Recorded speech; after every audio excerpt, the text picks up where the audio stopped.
The void screamed. Not with sound, there was no sound in the vacuum between stars, but with light and fury and the death of 10,000 souls happening all at once. Commander Laren Kovac gripped the command throne of the relentless Dawn as another salvo of plasma fire tore through the fleet formation, vaporizing a frigate 3 kilometers off their starboard bow. "Shields at—" the sensor officer began. "We don't have shields, Lieutenant Varix." Lauren cut him off, voice steady despite the chaos erupting across every display. "We've never had shields." The young officer's face paled, but he nodded and returned to his station. He'd only been aboard for 2 cycles, transferred from a regular Imperial Navy vessel where energy barriers and void shields were as standard as oxygen recyclers. Here, on the ships of the 47th Expeditionary Fast Attack Wing, they did things differently. They did things the human way. "Target confirmation on the flagship, Tactical Officer." Zareth called out, her augmetic eye glowing crimson as streams of data flooded her neural interface. "Vrexian Dominator class, designation Eternal Ascendancy, void shields at maximum, point defense systems active, escort screen holding formation." Lauren studied the tactical hologram hovering above the command pit. The Vrexian fleet spread across the display like a constellation of malevolent stars, 47 vessels of crystalline death, each one powered by technology humanity was still centuries from understanding. The Eternal Ascendancy sat at the center of the formation, a mobile fortress 3 times the mass of any human dreadnought, its shields shimmering with captured stellar energy. The Vrexians had held dominion over 17 sectors for 3 millennia. Their technology bordered on the divine. Their warriors were bred in genetic vats and enhanced with psionic amplifiers that let them see 3 seconds into the future. Their ships could dance through space-time itself, appearing and disappearing at will, and they were losing. "Engine status?" Lauren demanded. "Main drives at 107% capacity," Chief Engineer Ivron responded from the engine deck, his voice crackling over the Vox. "Reactor stable. Plasma manifolds holding. We're ready for your order, Commander." Lauren allowed herself a thin smile. "All power to engines. Divert life support to minimum. Seal all compartments. Sound the ramming alarm." A klaxon began to wail. Throughout the ship, 2 long blasts, 1 short. Every crew member knew what it meant. They'd all volunteered for this. They'd all known, from the moment they signed up for the 47th, what service in a shieldless fleet truly meant. It meant you didn't hide behind barriers of energy. It meant you hit first, hit hard, and hit with everything you had. It meant when the enemy thought they were safe behind their impenetrable defenses, you showed them that humans didn't need shields to win. You just needed speed, steel, and the absolute certainty that sometimes the best weapon was the ship itself. "All vessels," Lauren broadcast across the fleet command channel. "Pattern Omega. Target confirmed. On my mark." 23 ships responded immediately, their acknowledgments flooding the tactical net. 23 captains, 4,000 souls, all committed to the same insane strategy that had carried humanity from the cradle of Terra to the stars beyond counting. When you couldn't outgun them, you outran them. When you couldn't outlast them, you outlived them. And when you absolutely, positively needed something dead, you flew your ship directly into it at maximum velocity and let the universe sort out the rest. "Vrexian flagship is launching interceptors," Varix reported. "Plasma batteries targeting our formation. Commander, they're laughing at us." "Let them laugh," Lauren said quietly. "Zareth, time to impact. 3 minutes, 40 seconds. At current acceleration. We'll hit maximum velocity in 90 seconds. Ivron, what's our engine output?" 110% and climbing. "Reactor is running hot but stable. We can push to 115 if you need it." "I need it." "Then you've got it, Commander. The Dawn won't let you down." The ship thrummed beneath Lauren's boots, a vibration that resonated through every deck plate and bulkhead. The relentless Dawn was an old ship, built in the dockyards of Mars back when the Great Crusade was still just a fever dream in the Emperor's mind. She'd seen 100 battles, rammed 17 enemy vessels, and never once carried void shields. Because void shields were expensive. They required exotic matter, rare element generators, and entire decks devoted to their operation and maintenance. They slowed you down, added mass, consumed power that could be used for weapons or engines or life support. Humanity had looked at the galaxy's shield technology and made a simple calculation. For the cost of outfitting 10 ships with shields, you could build 15 ships without them, and 15 ships moving at maximum velocity, all aimed at the same target, delivered more kinetic energy than a small star going supernova. The Vrexians had called it madness when they first encountered human fleets. The Eldar had named it barbarism. The Tau had calculated the casualty rates and declared it statistically unsustainable. But humanity kept winning. 2 minutes to impact, Zareth announced. Vrexian point defense is activating. They're going to try to shoot us down. "They always try," Lauren said. "Helm, evasive pattern Sigma 7. Don't give them an easy target. The Dawn rolled to port, her engines screaming as G-forces pressed everyone into their stations. Plasma fire lanced through the space they just occupied, so close that Lauren could see the afterglow on the view screens. Fleet status? 3 ships down. Frigate Steadfast took a direct hit. Frigate Valiant suffered engine failure. Destroyer Hammerfall caught a spread of missiles. 20 ships still in formation and accelerating. 20 ships, 4,000 souls, give or take, against a flagship that had never been successfully boarded, never been breached, and never, in 3,000 years of warfare, been rammed by anything and survived. Well, Lauren thought, there's a first time for everything. 1 minute to impact. The Rexian flagship filled the view screen now, a mountain of crystalline architecture and shimmering energy. Its shields blazed like a second sun, powerful enough to deflect asteroid strikes, sophisticated enough to dissipate directed energy weapons across its entire surface. They'd been designed by a civilization that had perfected defensive warfare. They'd never been hit by something as stupid, as crude, as ridiculously effective as a human capital ship moving at maximum velocity. 45 seconds, Lauren activated the all-hands Vox. This is Commander Kovac. For those of you who are new to the 47th, welcome to your first ramming action. For the veterans, you know the drill. Brace positions, emergency protocols active. To all crew, it has been my honor to serve with you. The Emperor protects, but sometimes he needs us to do the protecting. Hold fast. She could feel the ship responding to her words, the crew settling into their stations, the veterans helping the newcomers into crash, webbing and emergency harnesses. In the engine rooms, Vivron and his team were pushing the reactor to its absolute limits. In the gun decks, weapon crews fired their last volleys, clearing a path through the Rexian Point defense network. In the medical bays, the corpsmen prepared for the aftermath. 30 seconds. The Rexian shields were directly ahead now, filling every sensor array, every view screen. Lauren could see the individual energy matrices, the overlapping layers of protective force, the quantum fluctuations that made them nearly impenetrable to conventional weapons. Nearly. 15 seconds. All ships report ready. Fleet formation holding. Mathematics were simple, really. A shield could only deflect so much energy at once. Hit it with enough kinetic force in a single moment, and the generators would overload, the matrices would collapse, and for just a fraction of a second, there would be nothing between your ship and theirs. That fraction of a second was all you needed. 10 seconds. Lauren took a deep breath. Around her, the bridge crew did the same. It was an old tradition, something that dated back to ancient Terra, to the naval battles fought on oceans of water instead of void. You breathed deep, you held fast, and you trusted your ship to carry you through. 5, 4, 3. The Rexian shields flared, trying desperately to reinforce against the incoming impact. 2, 1.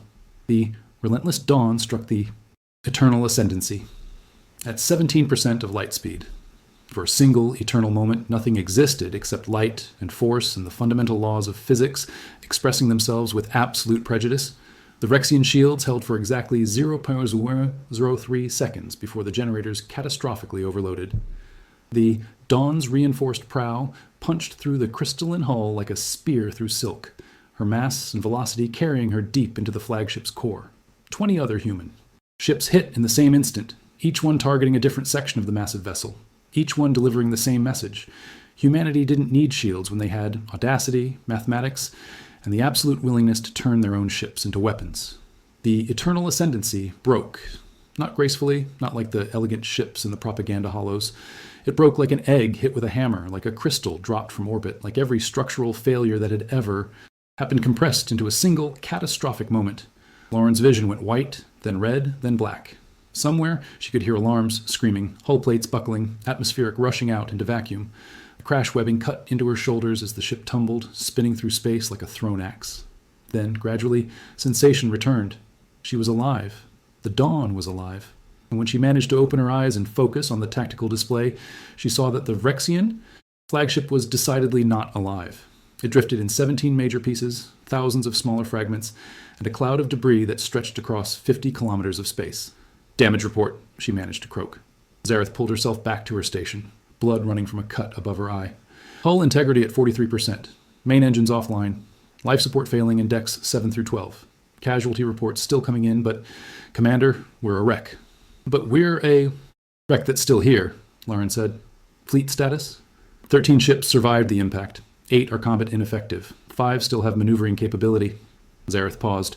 The Rexian fleet is breaking formation. They're retreating. Lauren laughed. It hurt. Several ribs were definitely broken, but she laughed anyway. They always retreat. Varric, send a message to Fleet Command. Mission accomplished, target destroyed, requesting immediate recovery operations. Aye, Commander.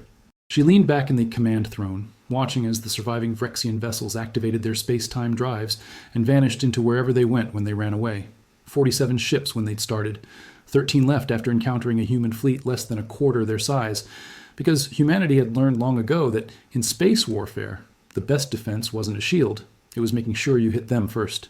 The recovery operations took 3 cycles. Medical shuttles arrived from the nearest Imperial outpost carrying corpsmen and emergency supplies. Engineering crews swarmed over the damaged vessels, assessing what could be salvaged and what needed to be scrapped. The dead were collected, their names recorded, their sacrifice honored. Lauren spent most of that time in the medical bay, getting her ribs sealed and her concussion treated. Yvonne had made it through with only minor injuries. A miracle, considering he'd been in the engine compartment during impact. Zareth had required augmetic surgery to repair damage to her neural interface, but she'd survive. Lieutenant Varric had earned his first commendation for maintaining tactical operations, even while the ship was literally falling apart around him. And the relentless Dawn? She'd be in dock for at least a standard year, maybe longer, but she'd fly again. Ships that survived a successful ramming action always did. It was another tradition, older than the Imperium itself. On the 4th cycle after the battle, Lauren was summoned to a secure communications chamber in the medical station. She expected a debriefing, perhaps a commendation ceremony, maybe even a reprimand for the casualty rates. What she got was a hololithic projection of Lord Admiral Iros Valmar, commander of the Segmentum Ultima Fleet operations, and one of the few high-ranking officers who actually understood what the 47th did and why they did it. Commander Kovac, he said, his projection, standing ramrod straight in full dress uniform. Congratulations on your victory. Thank you, Lord Admiral. We lost good people. You always do. That's the nature of ramming actions. Eros' expression softened slightly.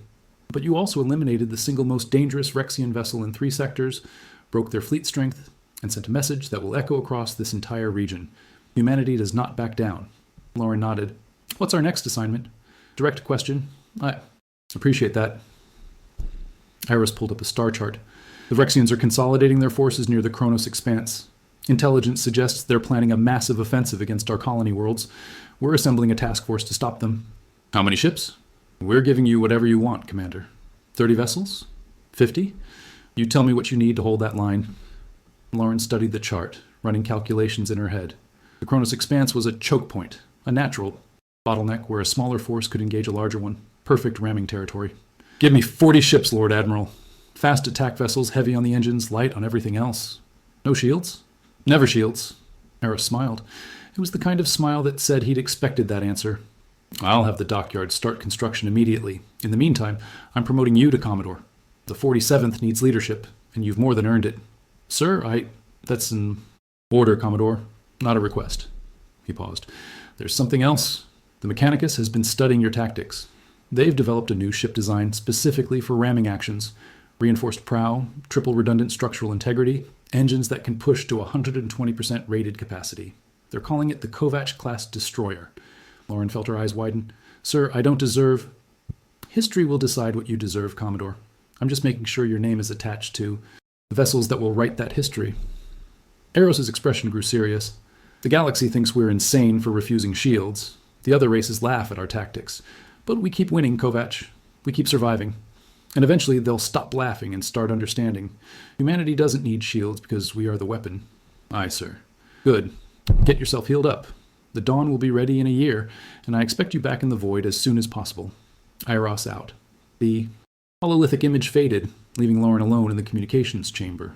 She looked down at her hands, scarred, calloused, the hands of someone who'd spent half her life gripping command thrones while ships disintegrated around her. Kovac-class destroyers. 40 new ships, a promotion, and the absolute certainty that somewhere out in the void there was another enemy flagship that thought itself invincible, another fleet that thought humans were primitive for refusing shields, another battle where the only thing standing between humanity and annihilation was speed, steel, and sheer audacity. She smiled. Let them come. The medical officer cleared Lauren for duty 6 cycles later. Her ribs had healed, the concussion had resolved, and the various contusions and lacerations had scarred over nicely. She'd even regained the weight she'd lost during recovery. The medical station's food was significantly better than shipboard rations. She found Yvonne in one of the observation lounges, staring out at the relentless dawn. The ship hung in the repair cradle like a broken bird, scaffolding surrounding her hull, work crews swarming across her damaged sections. Half her prow was gone, torn away by the impact. Her engines were dark, her gun decks empty. "She looks terrible," Lauren said, coming to stand beside him. "She looks beautiful," Avron corrected. "That's what victory looks like, Commander. Sorry, Commodore. Heard about the promotion. It's just a title. It's recognition." Avron gestured at the ship. "They're going to rebuild her. New prow, reinforced with adamantine alloy, new engines, Mechanicus pattern, latest design. She'll be faster than before, stronger, better. Will she still be the Dawn? That's the question, isn't it?" Avron turned to face her. "Every time we ram something, we destroy a piece of the ship. Every refit adds new components, new materials. Eventually, is it still the same vessel? Or is it something new? Wearing an old name?" Lauren thought about that. "The crew makes the ship. As long as there are people aboard who remember what the Dawn means, who understand what we're fighting for, then she's still herself. Names and hulls can change. The spirit doesn't." Spoken like a true Commodore. They stood in comfortable silence for a moment, watching the work crews swarm across the damaged vessel. Lauren could see technicians reinforcing structural members, welders sealing hull breaches, engineers installing new systems. The Dawn was being rebuilt piece by piece, stronger than before. "Avron, can I ask you something?" "Always, Commodore." "Why do you do this?" She gestured at the ship. "You could serve on any vessel in the fleet. Capital ships with full shields, comfortable quarters, regular rotations. Instead, you chose the 47th. Why?" Avron was quiet for a long moment. When he finally spoke, his voice was soft. "I grew up on Tantalus Prime. It's a mining colony. Nothing special.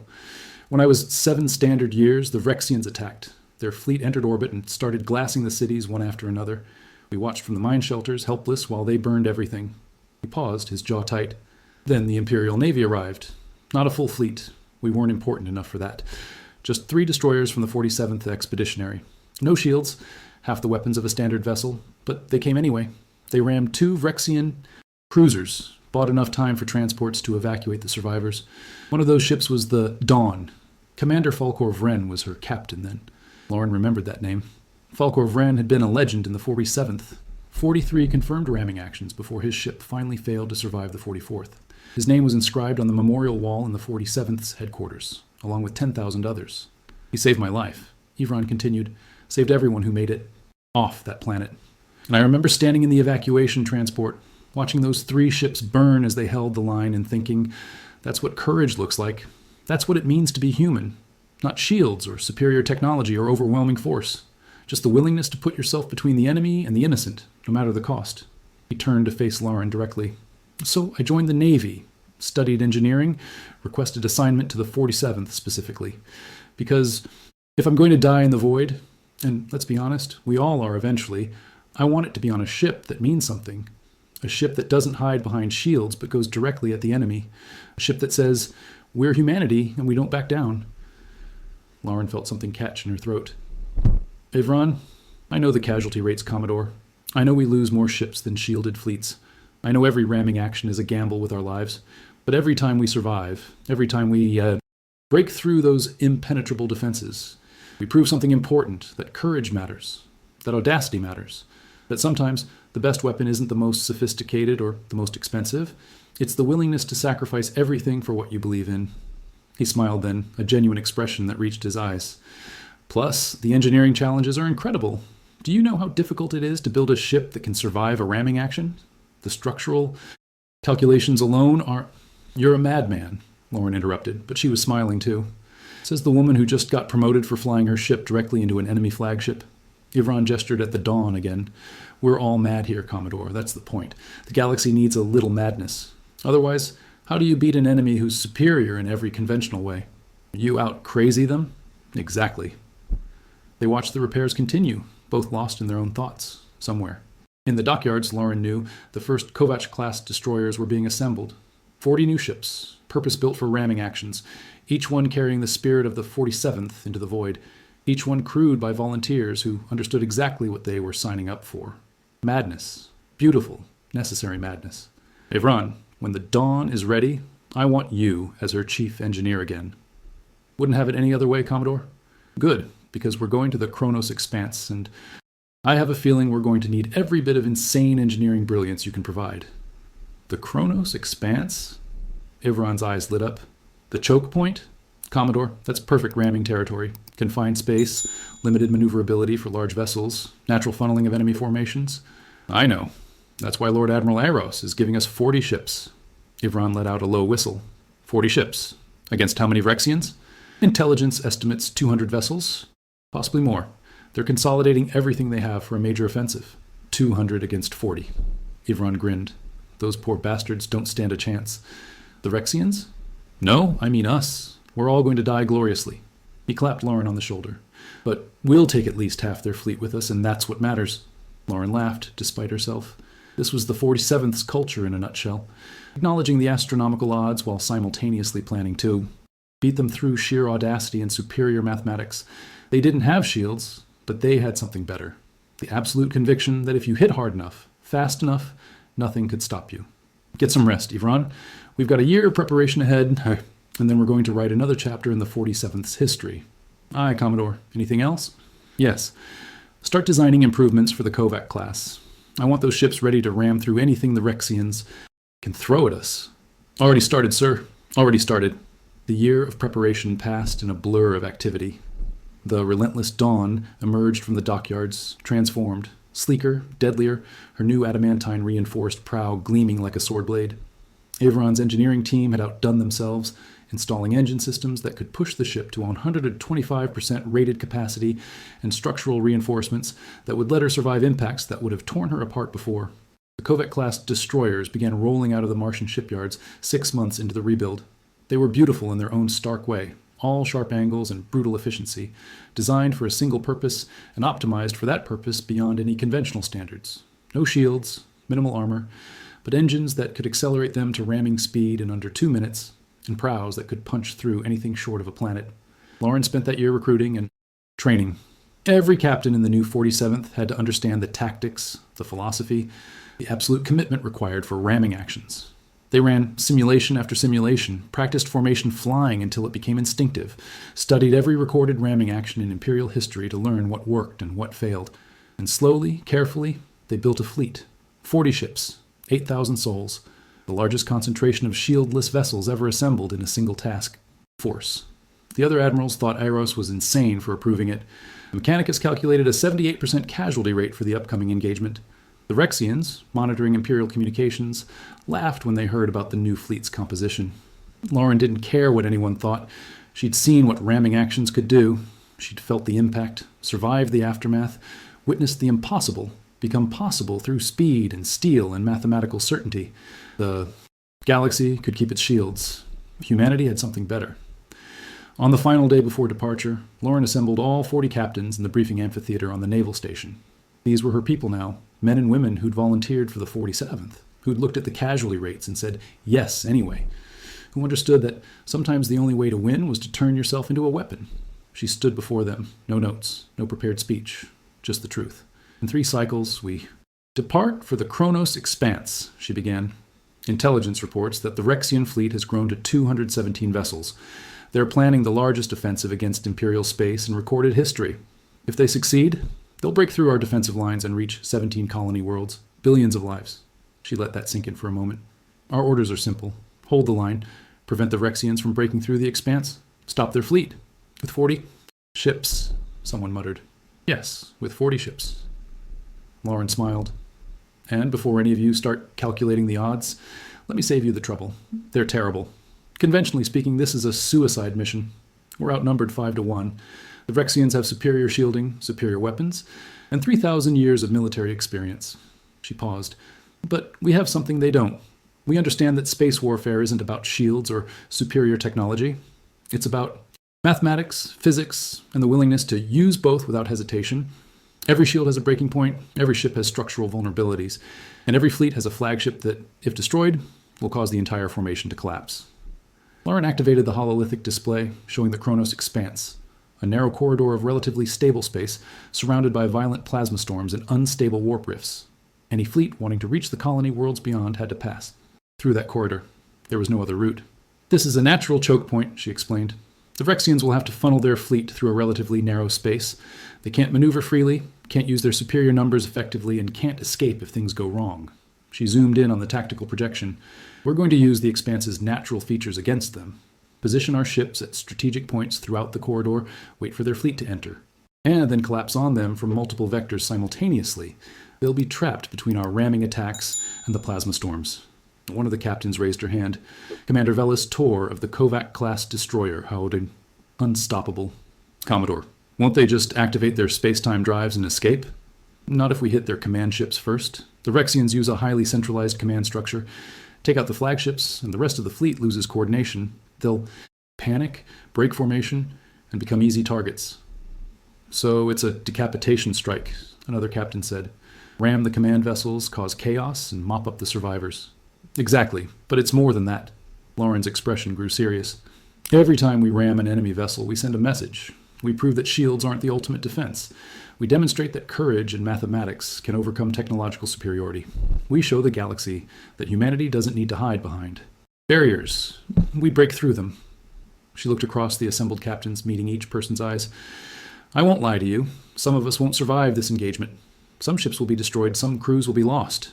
This is the nature of ramming actions. But those of us who do survive will have accomplished something extraordinary. We'll have stopped the largest Vrexian offensive in history with a fraction of their numbers. We'll have protected billions of lives.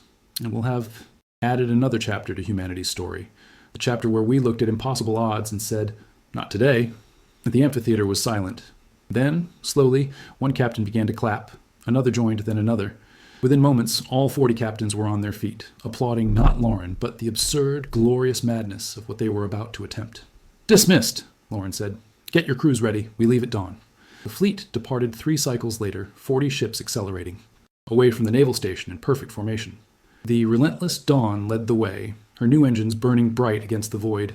Behind her, 39 other vessels followed in precise vectors, each one a testament to humanity's refusal to accept conventional limitations. The journey to the Kronos expanse took 17 cycles of constant warp travel, pushing through the immaterium at maximum speed. Lauren used the time to drill the fleet relentlessly, formation flying, coordinated ramming patterns, emergency protocols. By the time they reached the expanse, every captain could execute complex maneuvers instinctively. Every crew could seal their ship for ramming action in under 30 seconds. They were ready. The Kronos expanse appeared on the tactical displays like a scar across space. A narrow corridor of stable void surrounded by roiling plasma storms that burned with the fury of dying stars. The storms made it impossible to approach from any other direction. You either went through the corridor or you didn't go at all. Perfect. Lauren positioned her fleet carefully, spreading the 40 ships throughout the expanse in a 3-dimensional web of potential ramming vectors. Each ship had specific coordinates, specific targets, specific backup plans. When the Vrexians entered the corridor, they'd find themselves in a maze of death with human vessels positioned to strike from every angle. All ships report ready, Zareth announced from the tactical station. She'd recovered fully from her injuries and had requested reassignment to the Dawn. Lauren had approved immediately. Sensors are detecting warp signatures at the edge of the expanse. The Vrexian fleet is arriving. How many vessels? 217 confirmed. Make that 219, 220. They're still jumping in. Zareth paused. Commodore, final count, 247 vessels. They've reinforced since the intelligence reports. 247 against 40. Those odds had gotten even worse. Excellent, Lauren said calmly. More targets. Ivron's voice came through from the engine room. Commodore, reactors are at maximum efficiency. We can give you everything you need when you need it. Thank you, Chief. Stand by. The Rexian fleet completed its arrival, spreading across the entrance to the expanse like a tide of crystalline death. Lauren watched on the tactical display as they began organizing into formation. Capital ships at the center, escorts on the flanks, screening vessels ahead. It was textbook fleet deployment, the kind of formation that had won them 1,000 victories across 3 millennia. It was also exactly what Lauren had expected. They're entering the corridor, Varix reported. Leading elements are already 2,000 kilometers into the expanse. Main fleet following. They're maintaining formation discipline. Let them come deeper, Lauren said. We want them committed before we spring the trap. The Rexian fleet advanced slowly, cautiously. They knew the expanse was a choke point, knew there was potential for ambush, but they also knew they outnumbered any possible Imperial force 6-1. They had shields. They had superior weapons. They had overwhelming firepower. They had everything except the knowledge that humanity didn't play by their rules. All ships, this is Commodore Kovac, Lauren broadcast across the fleet command channel. Execute Pattern Omega on my mark. Target priority. Flagships first, then capital ships, then whatever's left. Remember your training. Trust your vessels, hit them fast, hit them hard, and hit them where it hurts. 247 acknowledgements flooded back across the tactical net. The Rexian fleet is at maximum penetration depth, Zareth said. They're fully committed to the corridor. Plasma storms have closed behind them. They can't retreat. Perfect. Absolutely. Perfect. All ships, Lauren said quietly. Mark. 40 human vessels activated their engines simultaneously, accelerating from standstill to ramming speed in less than 90 seconds. The Rexians had maybe 30 seconds to realize what was happening before the first impacts began. The Dawn targeted the lead flagship, a massive Dominator-class vessel that served as the Rexian fleet command. Lauren watched the distance close, felt the ship vibrate as the engines pushed past 120% capacity. The flagship's shields flared, its point defense systems opened fire, its escort vessels tried desperately to intercede. None of it mattered. The relentless Dawn struck the Rexian flagship at 19% of light speed, punching through its shields like they weren't even there, driving deep into its crystalline hull with mathematical inevitability. The impact was catastrophic for both vessels. The Dawn's reinforced prow held, but everything behind it crumpled, compressed, folded in on itself as kinetic energy transferred through every structural member.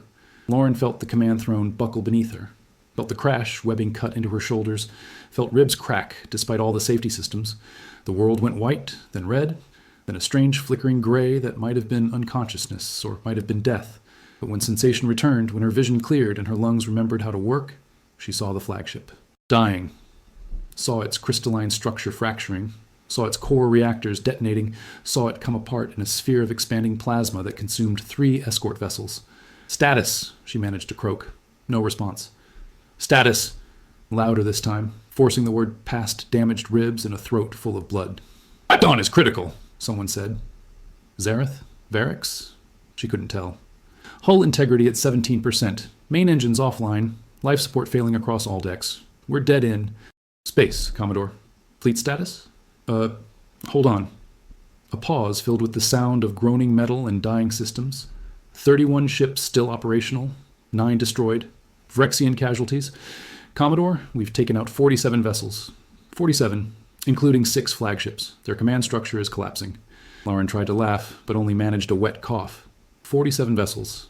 9 human ships. That was a kill ratio that would make historians weep. Remaining vessels? Execute pattern Sigma. Continue ramming actions. Don't let them regroup. The tactical display was a mess of debris and energy signatures, but through the chaos, Lauren could see the remaining human vessels continuing their attacks.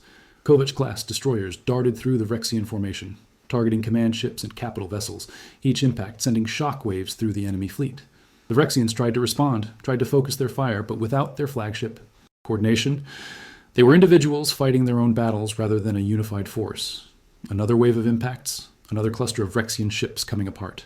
Rexian fleet is breaking, Zareth reported, her voice distant. They're attempting to retreat, but the plasma storms are blocking the exit. They're trapped. Commodore, they're trapped just like we planned. Then finish it, Lauren whispered. All remaining vessels, finish it. The human fleet, 28 ships now, barely functional, held together by courage and emergency force fields, continued their assault. They were outnumbered 3-1 now instead of 6-1.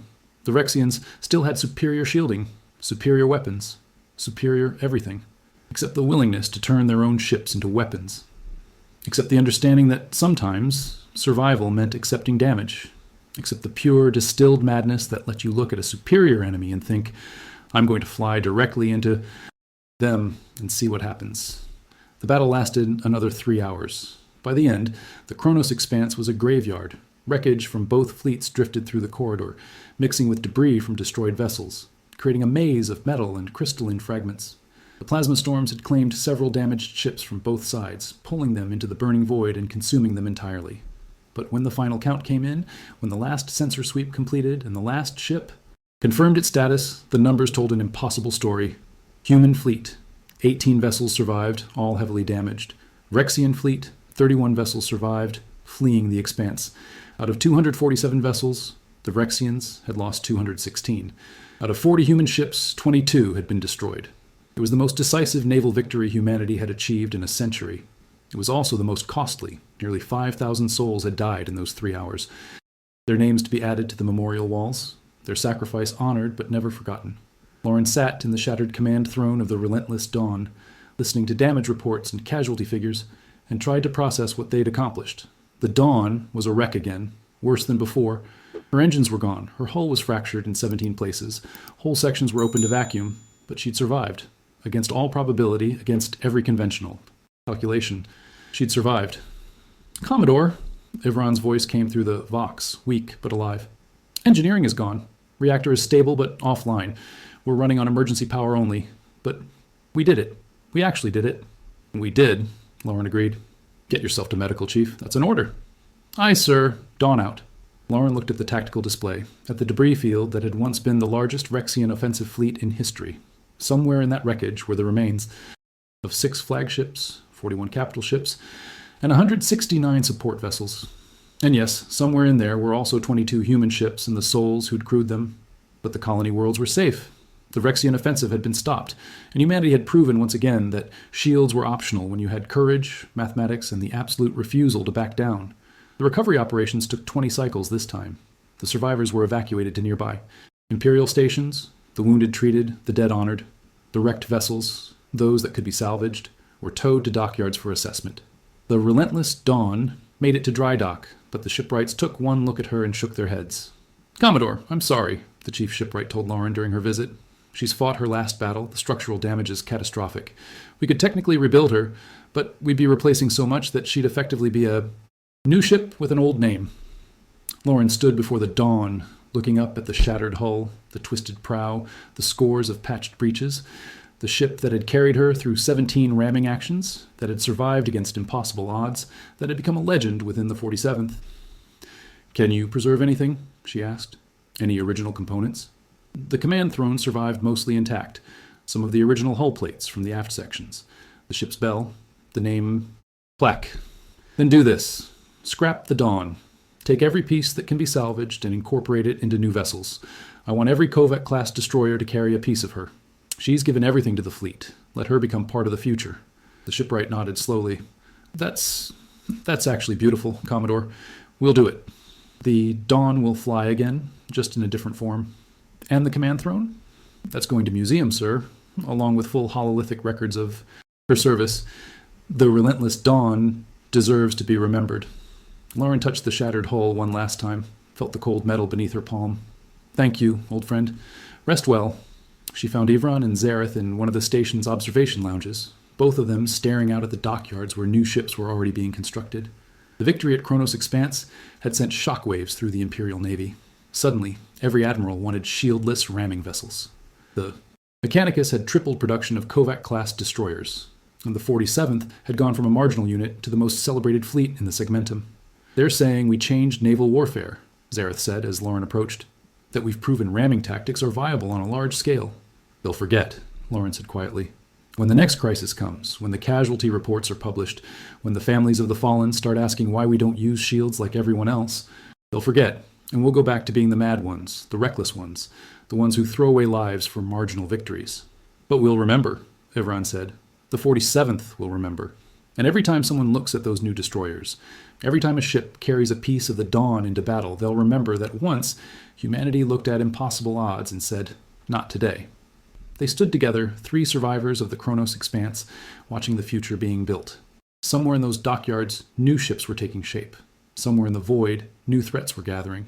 Somewhere, always, there was another enemy that thought shields made them invincible. And somewhere, always, there would be humans willing to prove them wrong. "What's next for us?" Zareth asked. Lauren smiled. "Lord Admiral Eros has offered me command of a new task force. 60 vessels, all Kovac class. He's calling it the Sword of Terra. Wants us to take the fight to the Rexians, show them that Kronos Expanse wasn't a fluke." 60 ships, Ivron said.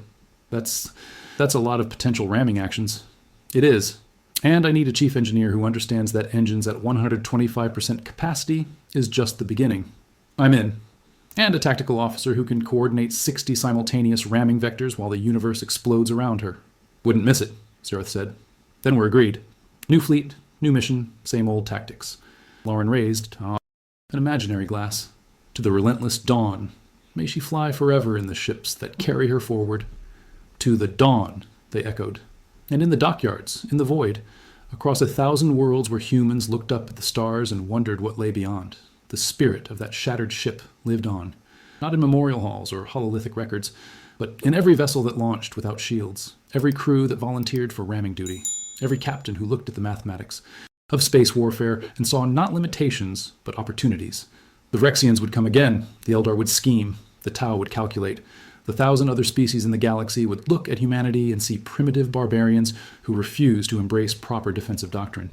And humanity would keep ramming ships through their shields, keep proving that courage and mathematics could overcome any technological advantage, keep demonstrating that sometimes the best defense was a good offense delivered at 19% of light speed. Because that was what humans did. They looked at the impossible and said, "Watch this." They looked at the invincible and said, "I bet we can break it." They looked at shields and said, "We don't need them." And then they proved it, again and again, until the galaxy learned a simple lesson. Never bet against humanity. They might not have shields, but they have something infinitely more dangerous. They have audacity. 20s. Standard years after the Battle of Kronos Expanse, a young officer named Kara Vex stood in the Imperial War Museum on Terra, looking up at a salvaged command throne mounted in a place of honor. The plaque beneath it read, "Command Throne of the Relentless Dawn, 17, confirmed ramming actions. Final battle, Kronos Expanse, M41.978. Commander Cussin, Commodore Lauren Kovac. Crew, 247 souls. They did not carry shields. They did not need them." Kara had heard the stories, of course. Everyone in the Imperial Navy knew about Kronos Expanse. It was taught at the Academy, analyzed in tactical courses, celebrated as a turning point in human naval warfare. But standing here, seeing the actual throne where Commodore Kovac had sat while ramming 6 enemy flagships, made it real in a way that lectures never could. "First time seeing it in person?"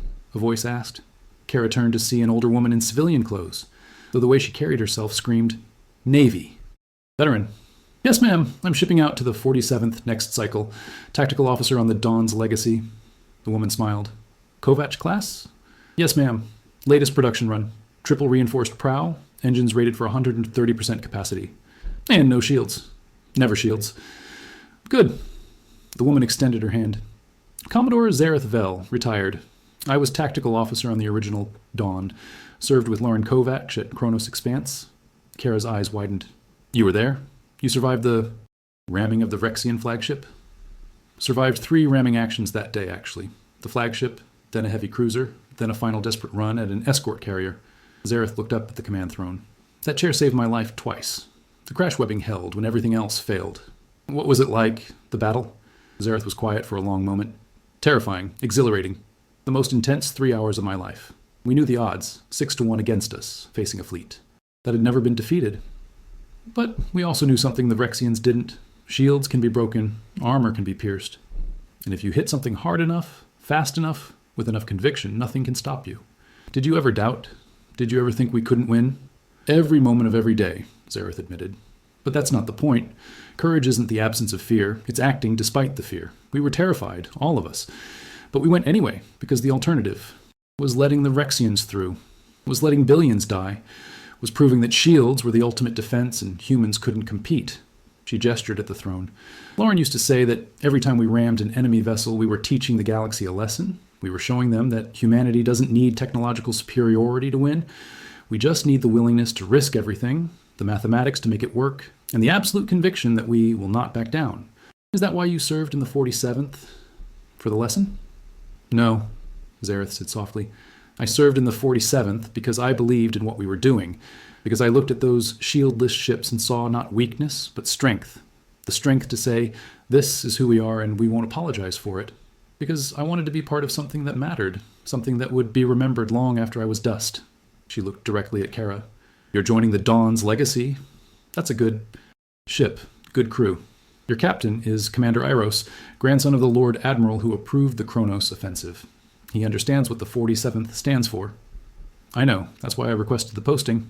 Just remember, every ramming action is a risk. The casualty rates are real. Some of your crew won't survive your first engagement. Maybe you won't survive, but you'll have done something extraordinary. You'll have proven, once again, that humanity doesn't need shields when we have courage." Kara nodded, absorbing the words. "Ma'am, can I ask what happened to Commodore Kovac?" Zareth smiled. "She commanded the Sword of Terra for 8 years, led 60 vessels in 17 major engagements, Never lost a battle, though we lost ships in every fight. Eventually retired with full honors. Settled on Tantalus Prime. Appropriate, since that's where she first understood what the 47th meant. Is she still alive? Last I heard. Lives quietly, teaches at the local academy, refuses interviews, declines public appearances, says her story is in the ships, not in her. Zareth paused. But every year, on the anniversary of Kronos' expanse, she visits the memorial wall, stands there for hours, reading names, all 5,000 of them. Kara looked back at the command throne, imagining Commodore Kovac sitting there, calling the orders that would send the Dawn hurtling toward an enemy flagship, imagining the impact, the chaos, the impossible survival. Do you think we'll ever go back to using shields? No, Zareth said firmly. Because every new generation produces officers like you, people who look at the 47th's history and say, that's what I want to be part of. The galaxy thinks we're insane, but we keep winning. We keep proving that audacity matters. And as long as humans exist, there will always be someone willing to fly their ship directly at the enemy and trust in speed, steel, and mathematics to carry them through. She turned to leave, then paused. One more thing, Officer Vex. When you make your first ramming run, and you will, remember that you're not alone. You're carrying the spirit of every ship that came before, every crew that made the sacrifice. The Dawn will be with you. We'll all be with you. So don't hesitate, don't doubt, and don't look back. Just hit them with everything you have and show them what humanity means. Aye, ma'am, I will. Zareth walked away, leaving Kara alone with the command throne. She reached out slowly, touching the metal, scarred, dented, but somehow still intact. Somewhere in the void, the Dawn's legacy was being prepared for departure. Somewhere, enemy fleets were gathering. Somewhere, always, there was another battle waiting to be fought. And humanity would fight it the same way they'd fought every battle since leaving Terra, without shields, without hesitation, without mercy. Because when you can't outgun them, you outrun them. When you can't outlast them, you outlive them. And when you absolutely, positively need something dead, you point your ship at it and let physics do the rest. That was humanity's gift to the galaxy. That was the lesson of the relentless Dawn. And that was why, 20 years after Kronos' expanse, the 47th Expeditionary Fast Attack Wing remained the most feared naval force in known space, not because of superior technology or overwhelming numbers, but because they understood a simple truth. Shields protect you from the enemy, but becoming the weapon means you don't need protection. You just need velocity, mass, and the courage to use both. Kara left the museum and headed for the naval shuttle that would take her to the Dawn's legacy. Her new home, her new family, her new chance to prove what humans could do when they refused to hide behind barriers. The stars waited. The enemy gathered. And somewhere in the void, a Vrexian admiral was looking at intelligence reports about humanity's shieldless ships and thinking, they're mad, completely mad. He was right, of course, but madness, when properly applied, becomes genius. And genius, when backed by mathematics and delivered at 19% of light speed, becomes unstoppable. The Dawn's legacy launched 3 cycles later, one of 60 vessels in the reformed Sword of Terra task force. Her engines burned bright as she accelerated away from Terra, heading toward the frontier sectors where the Eidos Rexians were rebuilding their fleets, where new threats were emerging, where humanity's next test waited. She carried no shields. She needed none, because humanity had learned through blood and sacrifice and mathematical certainty that the best defense was a good offense. And the best offense was a ship with maximum engines, reinforced prow, and a crew that understood exactly what ramming speed meant. The galaxy would learn that lesson again. It always did, for every crew member. Of the 47th Expeditionary Fast Attack Wing, past and present. You looked at shields and said, we don't need them. You looked at impossible odds and said, hold my recaf. You looked at the enemy's greatest vessels and said, I wonder what happens if we hit that really hard. You were magnificent. You were mad. You were human. And that made all the difference. Angels fall.